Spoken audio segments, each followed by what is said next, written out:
அனைவருக்கும் வணக்கம். ஏ பெண்ணே, நீ அழகா இருக்கின்றாய் என்று சொல்லும் உரிமையை எந்த ஆணுக்கும் விட்டு கொடுக்காது. அது உன்னுடைய சுயமரியாதைக்கான ஒரு விஷயம் அப்படின்னு சுவாமி விவேகானந்தர் அவர்கள் சொல்றாரு. ஆசைக்கு வாசமலர் சூடுவதும் அஞ்சுவதும் கெஞ்சுவதுமாக இருக்கும் மகளிர் குலம் மானுட சமூகத்தின் மானுட இனத்தின் ஒரு மிகப்பெரிய என்ன சொல்றது ஒரு மிகப்பெரிய ஒரு வீழ்ச்சி அப்படின்னு தான் பாரதியார் சொல்றாரு.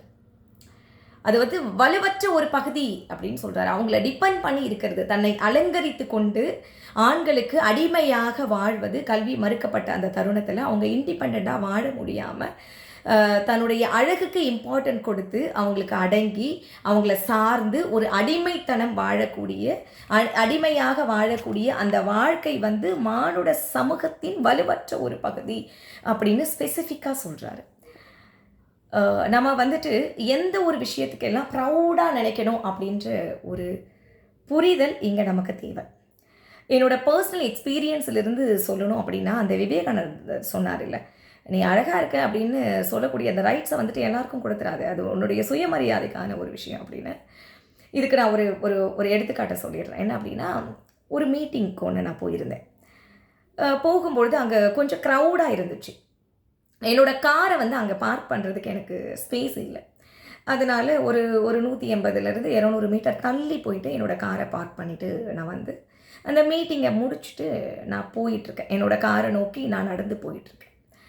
அங்கே என்னை கிராஸ் பண்ணி ஒரு என்னை விட ஒரு 10-15 வருடம் குறைவாக உள்ள பசங்க அவங்க என்னை இப்படி தாண்டி போகிறாங்க. போகும்பொழுது என்ன சொல்லிட்டு போகிறாங்கன்னா, மேடம் நீங்கள் அழகாக இருக்கீங்க, நீங்கள் கட்டியிருக்க புடவைக்கு அழகே அது நீங்கள் கட்டினதுனால தான் அப்படின்னு ஒரு வார்த்தை சொல்லிட்டு என்னை தாண்டி போகிறாங்க.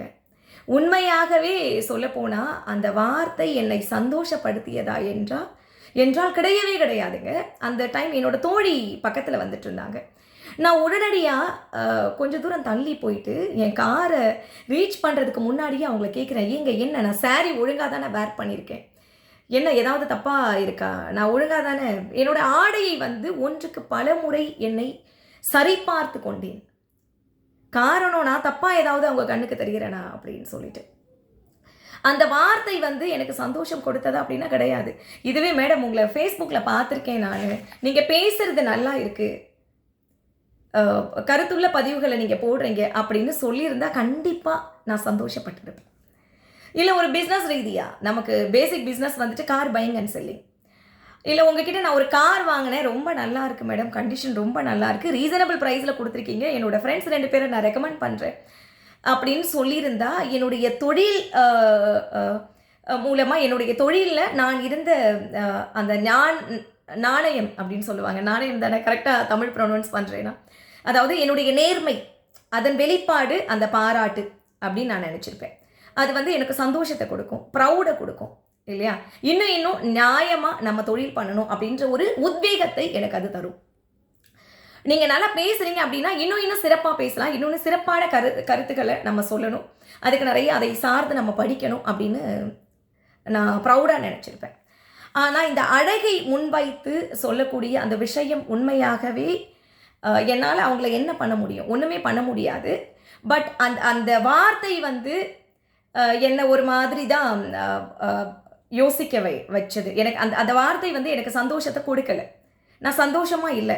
என்னது நம்மளை விட 10-15 வயசு குறைஞ்ச ஒரு பசங்க 4 பசங்க இப்படி கிராஸ் பண்ணி போகும்பொழுது நம்மளை இப்படி சொல்லிட்டு போகிறாங்களே அப்படின்னு எனக்கு நான் ரொம்ப என்ன சொல்கிறது, என்னால் ஒன்றுமே சொல்ல முடியல, ரியாக்ட் பண்ண முடியலை. எனக்கு அது சந்தோஷம் கிடையாது. காரில் உட்காந்துட்டு பல முறை என்ன நானே பார்த்துக்கிட்டேன், என்ன எல்லாம் சரியாக தான் இருக்கா, ஒழுங்காக தானே ஆடை அணிஞ்சிருக்கோம் அப்படின்னு சொல்லிட்டு.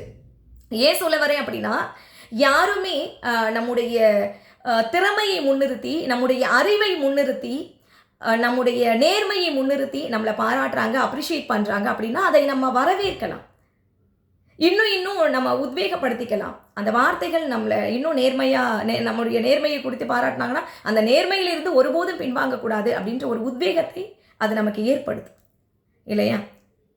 நீங்கள் உங்களுக்கு பயங்கர டேலண்டாக இருக்கீங்க அப்படின்னு சொன்னால் அந்த வார்த்தை எவ்வளோ சந்தோஷப்படுத்தும். அதை விட்டு இப்போது நீங்கள் அழகாக இருக்கீங்க அப்படின்னு சொல்லக்கூடிய வார்த்தையின் மூலமாக கிடைக்கக்கூடிய சந்தோஷம் நமக்கு பெரியதா? நீங்கள் ரொம்ப அறிவாக இருக்கீங்க அப்படின்னு சொல்லக்கூடிய வார்த்தையின் மூலமாக கிடைக்கக்கூடிய சந்தோஷம் பெரியதா? அது மட்டும் கிடையாது. எது நிலையானது? அழகு வந்து இந்த அப்பியரன்ஸ் வந்து நிலையானதா? அது முதுமையின் காரணமாக ஒவ்வொரு வருடங்கள் ஏறும் பொழுதும் நம்முடைய ஸ்கின் என்ன பண்ணும்?